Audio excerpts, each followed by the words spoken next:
My channel. So today I'm going to be showing you guys how to make this dress here.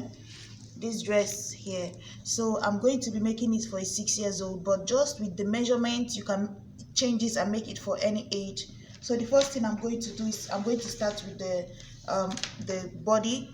So the top part is where we're starting with. So this here is the bodice I'm going to be using. As you can see, this is my front panel folded into two, and then this is also my back panel, which is already separated because there's going to be zip at the back.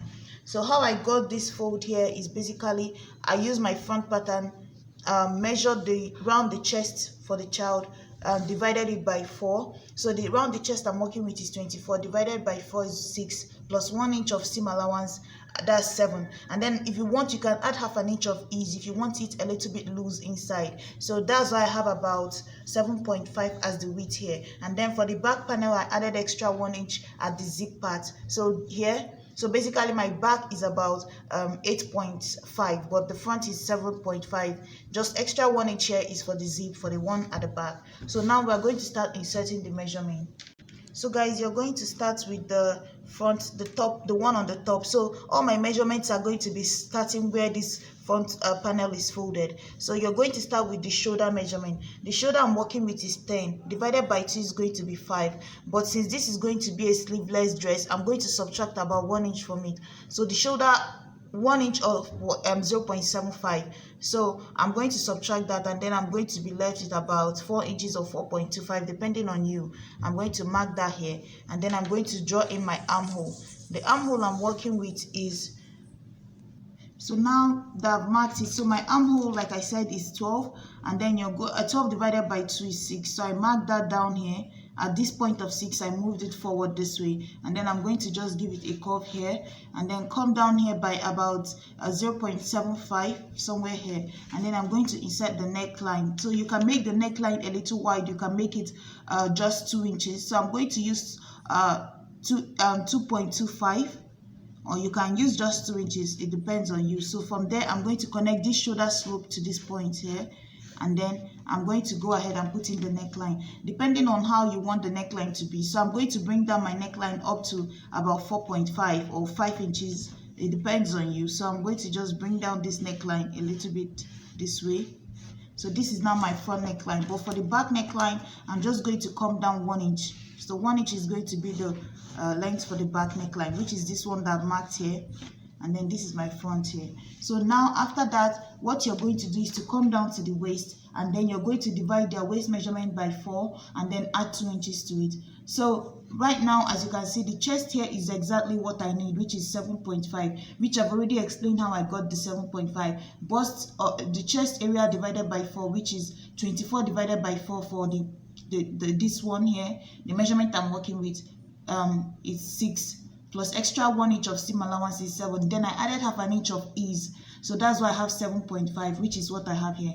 If you see, I'm just measuring everything on just my front bodies. So the same thing goes for your waist here. You can divide the waist measurement by 4, add extra extra 2.5 inches, 1 inch of the darting, 1 inch of seam allowance, and half an inch of ease. So but I'm not going to be, mine is exactly what it is at the bust, at the chest line, because remember, children, their waist is not that smaller. Most times their waist is even bigger because of their stomach. So I'm just going to give it a dart, and I'm not going to cut out anything from it. But if you check yours and you feel like it's more, then you can shape it in like an adult wear. So but right now I'm just going to go ahead and put in the dart. So for my dart, I'm going to check the nipple to the nipple measurements. So for me, that's about 5 inches. So I'm going to mark half of that is 2.5, and I'm going to go up here by about 4 inches, and this is going to be my dart here. So mark half an inch on each side and then connect it this way. This is going to be my dart here. So now I'm going to go ahead and cut out this.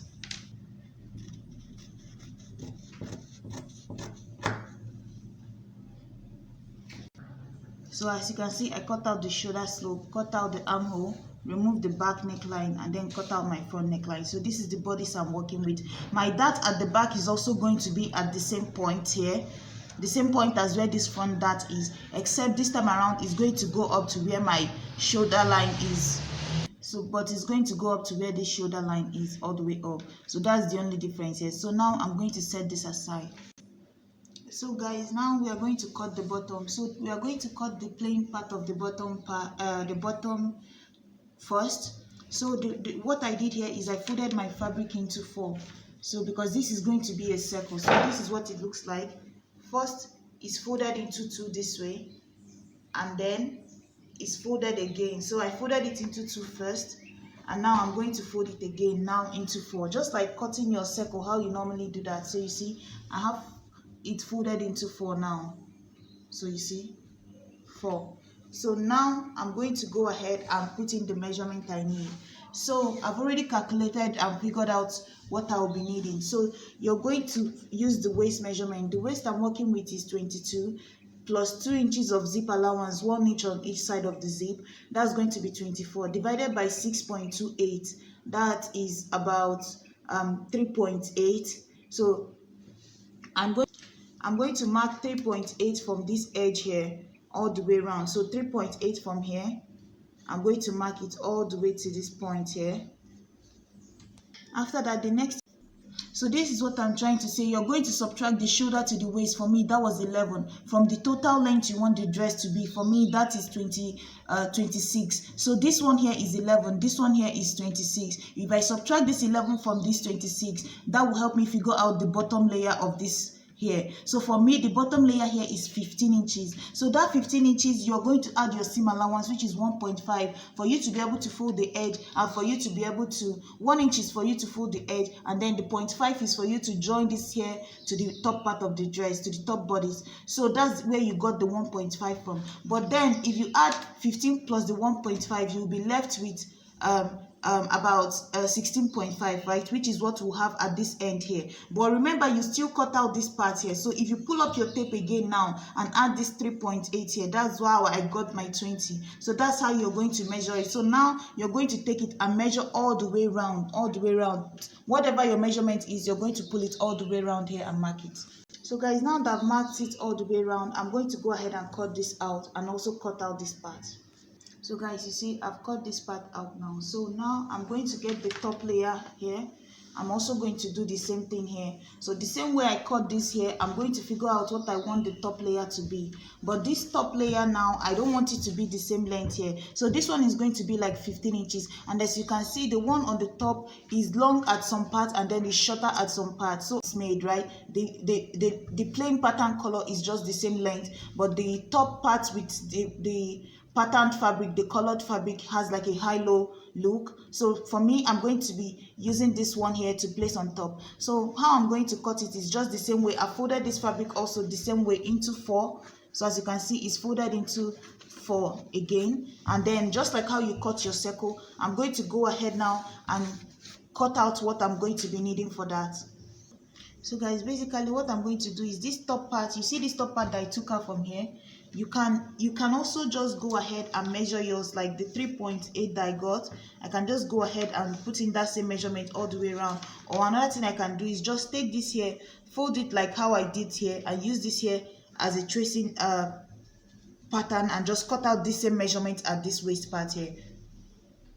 And now guys, this part here is going to be my longer part, because if you're looking at this now, you see that this is not a square, it's like a rectangle, because here is 14 and then here is like 12 inches. So now this part here is going to be my longer part, this here is going to be my shorter part. So what I'm going to do is I'm just going to blend it in. Like I said before, I want this part here, because remember I'm going to be cutting out this part here, and I want the body of this here to be about 8.5. so that will leave me, I need also about 1.5 inch of seam allowance. So that's why I have 10 here, and then on this side I want it to be about 6.5. that's why I have 8 inches here, so that 1.5 is also my seam allowance here. So I'm just going to have a video on how to cut a high-low. I'll link it in the description so that you guys can also watch that if you don't understand my explanation from here. So, guys, I just used freehand to trace this out this way. If you want, you can also make it like a handkerchief, the one that has like that edges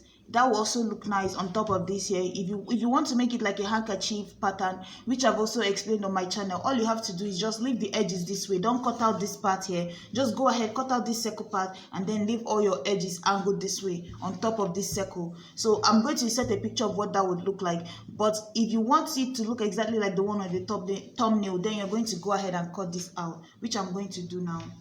So guys, if you use this method that I just showed you guys now, then if you open it up, you have two parts that is high, right? So you can just place it, and then you have this long part in the front, long part at the back, but that's not what is on the thumbnail. So if you want to get exactly the one on the thumbnail, you have to reduce one part of it. Like I said before, I already have a video on how to cut high-low. So all I have to do now is, the way it's folded now, I'm going to take one part of this longer side, which is this one here, the one on top here. I'm going to just reduce it even more.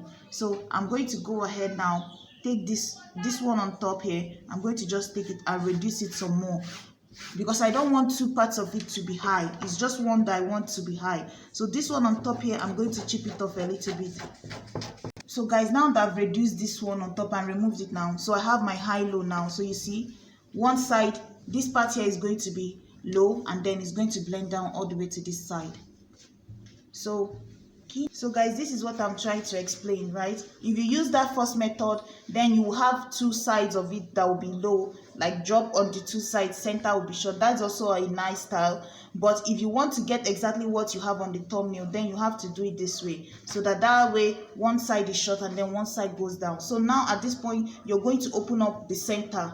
So I'm going to split open one center here, so that this will be my zip side, and then I'm going to couple everything together. Guys, this is it here. I've gone ahead, used bias to finish the neckline. So you join the two shoulders, the shoulder and the front at the back together, and then you use bias to finish it up. Pick your darts. So you can see I already did that here, both my dart in front and the dart at the back, and then I join this to this here, and then you see I opened up one side, but this seam here is going to be going to the back, and as you can see I folded my edges. So this here is going to the back. That means when I fold it here, it's going to look like this. So this is going to be at the center back. So you see how I notched it to know where my center front is, right? There's a notch here. So this here is going to be at the center here, and this is going to be this way. So this is where I'll have the longer part, and this is going to be the shorter part. So I'm going to do that, join this together, put in my zip, and then I'll put in a bow. So guys, this is what the dress looks like. You see, so it's done at this point. See the neckline, you see the high-low going up this way, and then this is the back here. So you see everything, the seam goes into this part here, and then you put in your zip, and then there's just one seam at the back. You see what it looks like now. So for the bow, I'm just going to go ahead and use this here to make the bow. It's just 6 by 6. So I just covered all the edges now, and then I left a small space to flip it inside out. Once I flip it, I'm going to take another part here, hold it down this way, just wrap it around with another piece of cloth, and then I'm going to just attach it somewhere here, and that will be it. So guys, this is it here. The dress is done, and yeah, I've tagged down this bow. So thank you guys so much for watching. Please like, share, and subscribe. Bye.